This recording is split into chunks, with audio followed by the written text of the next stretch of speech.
27 500 000 dollars dépensés pour récompenser, mais surtout pour acheter, la fidélité et le soutien de tous ces députés qui n'auront plus vraiment la possibilité de s'opposer aux décisions du généreux arroseur.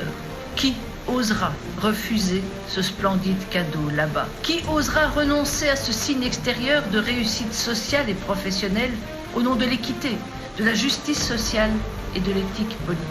Celui qui, il y a 1 an et demi, dans son premier discours sur l'état de la nation devant le Parlement, s'annonçait comme intraitable dans la lutte contre la corruption, eh bien, il mange bien vite sa parole en s'installant lui-même dans ses pratiques de fraude et de détournement de fonds qui rappellent les heures bien sombres du passé.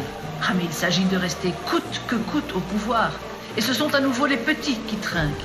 500 jeeps de luxe au détriment du système de santé, d'éducation de base, des infrastructures sanitaires.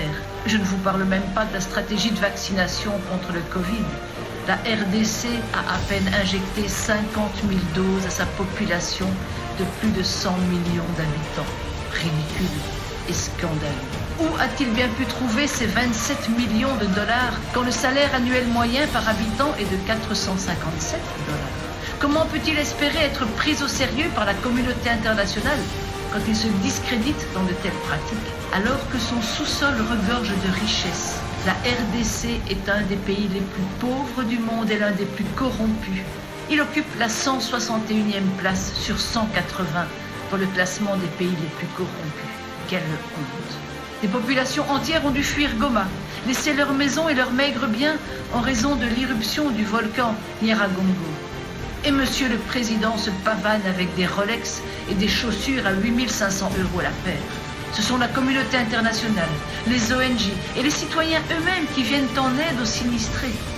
Alors que la classe politique assure ses arrières financièrement, met à l'abri ses petits protégés en détournant l'argent public et probablement les aides internationales destinées à soutenir la population.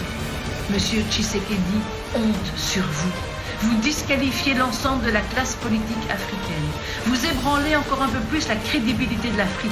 Mais surtout, vous apportez de l'eau au moulin des racistes et des extrémistes de tout poil. Le livre biblique des Proverbes vous décrit très bien. Un chef stupide passe son temps à voler les gens. Mais celui qui déteste les gains malhonnêtes vivra longtemps, dit le texte. À bientôt.